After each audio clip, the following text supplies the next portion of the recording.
सातारा जिल्ह्यातील दिवसभरातील top 10 news दिनांक 22 ऑक्टोबर 2024.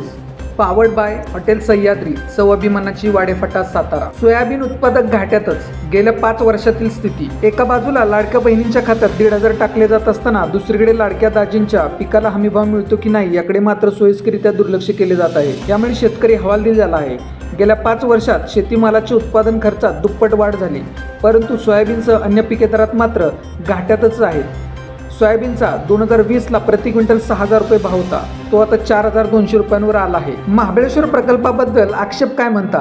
हे तर बेकायदेशीरच.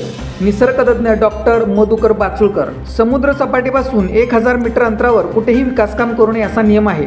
हा नियम असताना केवळ विकासाचे नाव पुढे करून अभ्यासहीन माहितीवर सुरू असलेल्या विकासावर आक्षेप घेणे गरजेचे आहे, कारण हा सर्वच प्रकार शासकीय आशीर्वादाने बेकायदेशीर पद्धतीने सुरू आहे, असा आरोप कोल्हापूरचे ख्यातनाम वनस्पतीशास्त्र अभ्यासक निसर्गतज्ञ डॉक्टर मधुकर बाचुळकर यांनी केला. सातारा येथे सोमवारी नवीन महाबळेश्वर गिरीस्थान विकास प्रकल्प आराखड्यावर चर्चा करण्यासाठी सातारा शहर आणि परिसरातील निसर्गप्रेमी नागरिक, संस्था, संघटना आणि प्रतिनिधींसाठी आयोजित करण्यात आलेल्या गटचर्चेत ते बोलत होते. साताऱ्यात गुरुवार पेठेतून दुचाकीची चोरी. दुचाकी चोरींचे सत्र सुरू. गुरुवार पेठेतील राजेंद्र विलासराव देशमुख वय 57 यांची दुचाकी अज्ञात चोरट्यांनी चोरून नेली. ही घटना दिनांक 12 ऑक्टोबर रोजी घडली. सातारा शहर व परिसरात गेल्या काही महिन्यांपासून दुचाकी चोरीच्या घटनांमध्ये वाढ झाली आहे. चोरटे मोठ्या शिताफीने दुचाकींची चोरी करत आहेत, मात्र दुचाकी आढळून येत नसल्याने दुचाकीस्वार हतबल होत आहेत. पोलीस दुचाकीस्वारांचा शोध घेत असले तरी नागरिकांनी देखील आपल्या वाहनांच्या सुरक्षेची योग्य ती काळजी घ्यावी, वाहने सुरक्षित ठिकाणी लावावी असे आवाहन पोलीस प्रशासनाकडून करण्यात आले आहे. पुणे-बंगळूर महामार्गावर वाठार तालुका कराड येथे छोटा टेम्पो नदीत कोसळला. पुणे-बंगळूर आशियाई महामार्गावर वाठार तालुका कराड गावच्या हद्दीत माण नदीच्या पुलावरून मालवाहतूक छोटा टेम्पो नदीपात्रात कोसळला. सोमवारी दुपारी हा अपघात झाला. अपघातावेळी संबंधित टेम्पोमध्ये 4 जण होते. जखमींना परिसरातील ग्रामस्थांनी उपचारार्थ रुग्णालयात दाखल केले आहे. गत काही महिन्यांपासून पुणे-बंगळूर आशियाई महामार्गाच्या सहापदरीकरणाचे काम सुरू आहे. याच कामामुळे अनेक ठिकाणी सेवा रस्त्यावरून वाहतूक वळवण्यात आली असून काही ठिकाणी नव्याने उड्डाण पूल व नदीवरील पूल उभारण्याचे काम सुरू आहे. त्यामुळे अपघातांची संख्या वाढली आहे. असाच प्रकार सोमवारी दुपारी घडला. 4 प्रवास करत असलेला छोटा टेम्पो थेट दक्षिण माण नदीपात्रात कोसळला. अपघात निदर्शनास येतात परिसरातील ग्रामस्थांनी त्या ठिकाणी धाव घेऊन टेम्पोतील जखमींना बाहेर काढले. त्यांना तातडीने उपचारार्थ रुग्णालयात दाखल केले. कंपनीच्या आडमुठेपणामुळे नागठाणे तालुका सातारा येथील उड्डाणपुलाचे काम ठप्प. नागठाणे तालुका सातारा येथील पुणे-बंगळूर महामार्गावरील उड्डाणपुलाचे काम 2 महिन्यांपासून बंद आहे. ठेकेदार कंपनीच्या आडमुठ्या धोरणामुळे हे काम ठप्प झाल्याचा आरोप स्थानिकांनी केला आहे. काम ठप्प झाल्याने नागरिकांना रोजच वाहतूक कोंडीला सामोरे जावे लागत आहे. केवळ पुलाचे काम न झाल्याने 60 गावांमधील लोकांचा जीव टांगणीला लागला आहे. एकीकडे इतर ठिकाणी सहापदरीकरणाचे काम जोरात सुरू असताना नागठाणे येथे मात्र कोणतीच हालचाल नाही. त्यामुळे लवकरात लवकर उड्डाणपुलाचे काम सुरू करावे, अन्यथा आंदोलन करण्याचा इशारा नागरिकांनी दिला आहे. उंब्रजमध्ये हुल्लडबाज तरुणांवर पोलिसांची कारवाई. उंब्रज येथील महात्मा गांधी माध्यमिक व उच्च माध्यमिक विद्यालय व कॉलेज परिसरात दुचाकी वाहनावरून हुल्लडबाजी करणाऱ्या व परवाना नसणाऱ्या 16 जणांवर उंब्रज पोलिसांनी कारवाई केली आहे. त्यांच्याकडून 10,500 रुपयाचा दंड वसूल केला आहे.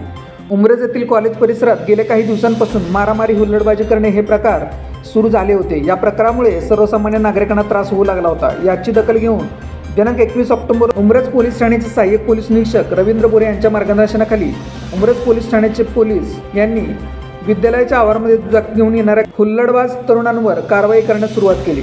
यामध्ये हुल्लडबाजी व परवाना नसणाऱ्या 16 दुचाकी स्वारांवर कारवाई केली. रहमतपूर सातारा रस्त्यावरील रेल्वे उड्डाणपुलाच्या खड्ड्यातील भरावाने रस्त्यावर स्पीड ब्रेकर. रहमतपूर सातारा रस्त्यावरील रहमतपूर रेल्वे स्टेशन फाटकावरील उड्डाणपुलाच्या दोन्ही टोकाला पडलेल्या खड्ड्यात वाळू मिश्रित मातीचा भराव टाकण्यात आला आहे, परंतु चुकीच्या पद्धतीने हा खड्डा बुजवण्यात आल्याने येथे रस्त्यावर स्पीड ब्रेकर्स तयार झाले आहेत. यामुळे वाहनधारकांना चांगलीच कसरत करावी लागत आहे.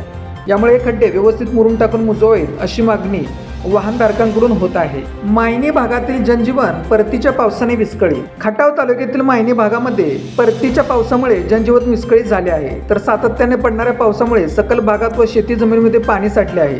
मायनी निमसोड मार्गावरील मोळे गावच्या हद्दीत असलेल्या येराळ नदीवर माती पूल वाहून गेला आहे.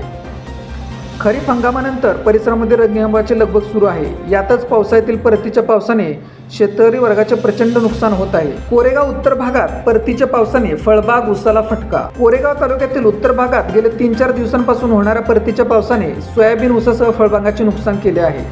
ऐन दिवाळी सणाच्या तोंडावर हातातोंडाशी आलेला घास पावसाने हिरवून घेतला आहे. त्यामुळे शेतकरी हतबल झाले आहे. सोनके, नांदवळ, पिंपोडे बुद्रुक परिसरातील पट्ट्याला वादळी पावसाने झोडपून काढले. 2-3 दिवसात झालेला पाऊस आणि वादळी वाऱ्यामुळे सीताफळ बागाला फटका बसला आहे. बहुतांश क्षेत्रातील ऊस पडला आहे. तसेच सीताफळ बागातील फळे गळून पडली आहेत. अनेक शेतकऱ्यांचा उभा ऊस आडवा झाला, त्यामुळे वजन घटण्याचा अंदाज आहे. काही ठिकाणी उभ्या चारा पिकाचेही नुकसान झाले आहे. तालुका महाबळेश्वर येथील पाझर तलावात बुडालेल्या युवकाचा शोध सुरूच.